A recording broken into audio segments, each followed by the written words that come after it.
Hola amigos, bienvenidos a su programa de Reavivados por su Palabra. Hoy estaremos estudiando el libro de Levítico, el capítulo número 17.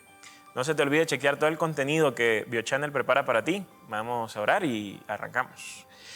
Ayúdanos, oh Señor, a entender el valor y la importancia de la vida y también a no dejarnos conducir y llevar por prácticas idólatras. En Jesús, amén. Capítulo 17 de Levítico introduce una nueva sección dentro del libro, una sección que está enfatizada o que busca hablar específicamente de la santidad. Ese va a ser el tema dominante. En el capítulo 17 se nos va a hablar de unos temas en particular. En primer lugar, el capítulo 17 habla, y es una orden que Dios le da al pueblo de Israel, donde les dice que ninguna persona puede sacrificar un animal fuera del santuario. De hecho, la orden específica es que toda persona que quiera ofrecer un sacrificio debe llevarlo a la entrada de la puerta de reunión, o sea, al santuario, allí a la parte donde estaba el altar del holocausto. También se nos dice que la persona que no haga esto, hay una amenaza, y al final, por ejemplo, el versículo 4 dice, persona que no haga esto ha derramado sangre y ese hombre será cortado de entre su pueblo. Normalmente esa expresión de ser cortado del pueblo significa o muerte o significa que él no va a tener una descendencia. Y más adelante en el capítulo, sobre todo de mañana, no te lo pierdas, vamos a hablar de la importancia del asunto. Ahora, al final, en el versículo 7 del capítulo 17, hay un texto bien interesante. Dice, y ya no sacrificarán sus sacrificios a los demonios, con los cuales se prostituyen. Esto les será estatuto perpetuo por todas sus generaciones. Si bien la palabra que en el versículo 7 se traduce como demonio, en realidad en el texto hebreo la palabra que aparece es, y dejarán de sacrificarles a los machos cabríos. En realidad ese es el término que aparece allí. Al parecer, los israelitas en esta época, al salir de Egipto, ellos eran dados a la idolatría, ¿no? Ellos, si bien Yahvé era su Dios, antes de que Yahvé haga su manifestación, parte del pueblo se dedicaba a los sacrificios y a la adoración de otros dioses. Ya cuando Dios los llama a un pacto con ellos, pues bueno, las cosas cambian. Ahora, que esto es así, se puede ver en el hecho de que en Éxodo, en los capítulos que abarcan el 32, 33, 34, ustedes recordarán, los que estén conmigo, y si no, pues pueden ir a chequear los videos, que el pueblo de Israel fue idólatra. Y mientras Moisés estaba en la montaña esperando la ley de Dios, que era el pacto, el pueblo de Israel terminó por allá adorando un becerro. Entonces, al parecer, el pueblo de Israel creía que los cabritos masculinos tenían poderes sobrenaturales y entonces creían que les podían ofrecer sacrificios a ellos. Entonces, la primera parte del capítulo de Levítico 17 es un llamado a no ser idólatras, ¿no? Es un llamado a no ser idólatras. Si bien hoy en día quizás hay personas que pueden pensar en la idolatría en términos de figuras o imágenes, yo creo que hoy en día tenemos una forma más sutil de la idolatría. Por ejemplo, recientemente me encontré la siguiente frase que quiero compartírselas a ustedes, que me pareció muy interesante. Dice, cuando el trabajo se convierte en un ídolo, descansar se sentirá como un pecado. Y leí esta frase y me llamó mucho la atención, porque para muchos de nosotros hoy, el trabajo se ha convertido en un ídolo. Y entonces sabemos que se convierte en un ídolo porque tienes que preguntarte, en el orden de prioridades, ¿quién ocupa el primer lugar en tu vida? Y muchas veces nosotros decimos, no, Dios, pero ¿de verdad Dios ocupa el primer lugar en tu vida? Porque muchas veces, ¿hacia dónde van tus pensamientos? Naturalmente, ¿qué es lo que te preocupa? Naturalmente, ¿con qué es lo que sueñas? Naturalmente, ¿qué es lo que piensas? ¿No? ¿Con qué piensas? ¿Hacia dónde? Cuando tú te sientas y te queda así la mente en blanco, entre comillas, ¿hacia dónde se va ella, ¿no? Yo usualmente cuando me siento y no tengo como algo que pensar, automáticamente pienso en libros y pienso en las ideas de los libros y pienso en algo que esté escribiendo en el momento. Y mi mente naturalmente va hacia allá. Y así como muchas veces las flores buscan naturalmente el sol, nuestra mente busca naturalmente lo que más le agrada o en lo que más le dedica tiempo. Y muchos de nosotros lo que mayormente pensamos, hacia lo cual la mente se va naturalmente, es hacia el trabajo. Y hemos hecho del trabajo un ídolo. Y el trabajo no está mal. Hay que trabajar y hay que trabajar duro y hay que ser personas que nos reconozcan por nuestra calidad en el trabajo. Pero eso no significa, o eso no quiere decir, o eso no indica que el trabajo se deba convertir en un ídolo. ¿Saben también que se ha convertido en un ídolo? Las redes sociales, porque nuestra mente naturalmente se va hacia allá. Se ha convertido en un ídolo el dinero, porque naturalmente nuestros pensamientos están en cómo puedo hacer más dinero. Y entonces la avaricia se ha convertido en un ídolo. Y hoy la idolatría moderna es mucho más compleja que una estatua, porque la idolatría moderna muchas veces no tiene una figura física, sino que está aquí en nuestra cabecita, pero ocupa el lugar que solo Dios debe ocupar. Y entonces el capítulo 17 es un llamado que así como nosotros dedicamos y de hecho utilizamos el lenguaje de sacrificio, así como sacrificamos nuestra vida por el trabajo, así como sacrificamos nuestra vida por el dinero, en realidad entendamos que nuestra vida debe ser un sacrificio, pero para Dios. ¿Por qué? Esto no es un pedido irracional de Dios.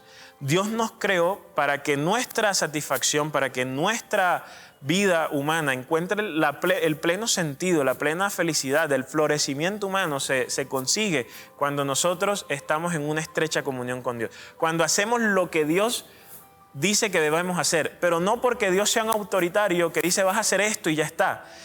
Resulta y pasa que como el hombre fue creado para estar en estrecha comunión con Dios, él encuentra su verdadero propósito de humanidad cuando está cerca de él. Y como Dios quiere la felicidad del hombre, él no le ordena al hombre hacer algo que lo vaya a hacer infeliz. Entonces, Dios Dios es la felicidad del hombre, Dios es el cúmulo del hombre. O sea, el hombre tiene el final de las acciones del hombre es Dios. Y entonces cuando Dios le dice algo al hombre es para ayudarlo a llegar a ese propósito, es para poder restaurar eso que él algún momento fue, que él era una copia de Dios aquí en la tierra. Entonces allí, ese es el propósito de la raza humana. Y ese propósito solo se logra cuando nuestra vida tiene como orientación y como propósito a Dios mismo. Entonces nosotros no vamos a lograr ese propósito si vivimos una vida idólatra, si tenemos ídolos en nuestra vida, porque nosotros los hábitos y las cosas que hacemos nos transforman en estos ídolos. Entonces el dinero nos convierte en personas que tenemos precio pero no valor. Cuando tenemos al trabajo como ídolo, entonces nuestra vida aparentemente creemos que el propósito de ella o el fruto de ella o la vida feliz consiste en cumplir con una lista de cosas por hacer en el trabajo y no entendemos que nuestro propósito es mucho mejor, que nuestro propósito es superior y que solo encuentra un verdadero sentido a la vida cuando nuestros propósitos y nuestro ser se alinea con Dios. Y entonces no podemos meter nada más en esa relación porque eso es idolatría. Piénsalo y reflexiona sobre cuáles son tus prioridades en el día de hoy. Y date cuenta si de pronto no tienes un ídolo por allí guardado, que lo cargas y que de pronto hasta lo pintas con una cruz para disimularlo, para sentirte bien contigo mismo y para cristianizarlo, para no sentirte mal. El resto del capítulo es la instrucción de Dios respecto a la sangre. Ya esto lo mencionamos en algún momento y es debido a que Dios relaciona la sangre con la vida, o más bien dice que en la vida está en la sangre, Él prohíbe el consumo de sangre. ¿Para qué? Para que a pesar de que Él autoriza el consumo de carne animal, Él no quiere que los humanos nos volvamos insensibles ante los padecimientos de los animales o que también nos volvamos insensibles ante el homicidio y andemos por allí derramando sangre. Entonces Él nos llama a ser cuidadosos con la sangre porque esta es la forma que Él tiene de representar la idea de que el cristiano debe cuidar la vida. Esta es la idea detrás de este texto, es el cristiano tiene el compromiso de cuidar la vida. ¿Por qué? Porque ¿quién es el dador de la vida? El dador de la vida es Dios. Y si el dador de la vida es Dios, Él es el único que tiene entonces el derecho a quitarla, porque pues, Él fue el que dio la vida. Entonces, a través de esta prohibición de la sangre, Él buscaba inculcar el valor moral del respeto por la vida en los israelitas. Entonces, los israelitas no consumían sangre. Cuando iban a consumir a un animal, tenían que degollarlo para extraer la sangre, y cada vez que ellos veían la sangre era un recordatorio de que esa vida no les pertenecía, de que era una vida que le pertenecía a Dios y que Él había hecho una concesión especial simplemente. Sobre todo, es el reconocimiento de cada vez que el israelita respetaba la sangre, era un reconocimiento de Dios como creador y de Dios como gobernante. Ahora, alguien puede decir, ¿cómo aplicamos esto hoy? Es muy curioso que si ustedes van al libro de Hechos, al capítulo 15, allí van a descubrir que aún a los gentiles se les prohibió el consumo de sangre. Y de hecho, por mucho tiempo en la historia del cristianismo, los cristianos tampoco consumían sangre y manifestaban el mismo valor. Entonces, si bien para nosotros hoy es un poco ajeno este asunto de la sangre, debemos rescatar el valor que sí está detrás de esta práctica, y es el valor que Dios nos quiere inculcar, que es el respeto por la vida y el no cosificar ni a las personas ni a los animales. Hoy en día vivimos quizás en una sociedad un poco más consciente de los animales, pero a veces hemos sido conscientes de los animales a costo de el cosificar al otro humano, ¿no? Y a veces cuando hablo de cosificar al humano, hablo de que tratamos al otro como si fuera un objeto y no una persona, con sus deseos, con sus sueños. Y entonces utilizamos a los demás simplemente como instrumentos, no como personas. Porque a veces cosificar a una persona no tiene que ver con decirle que es un objeto, sino con la forma en que yo lo trato. ¿Cómo estás tratando tú a la otra persona? Si lo estás tratando como una fuente de ingresos, si lo estás tratando como una cosa, si lo estás tratando como un instrumento para alcanzar algo que tú quieres, tú estás viendo a esa persona como un instrumento, como una cosa, no como persona. Valorar a una persona como persona implica el que yo no tengo un fin con esa persona. O sea, yo no quiero extraer algo de esa persona, yo no quiero tener un beneficio de esa persona. Simplemente hay un deleite o hay un placer en estar con esa persona porque sí. No porque la quiero utilizar para X o Y cosa, es simplemente porque sí. O sea, no hay una agenda oculta, hay una sinceridad en el acercamiento a las otras personas. Cuando lleguemos a ese punto es cuando de verdad estamos tratando al otro como persona y no como cosa. Y ese es el valor que está aquí implícito en la extensión del consumo de sangre.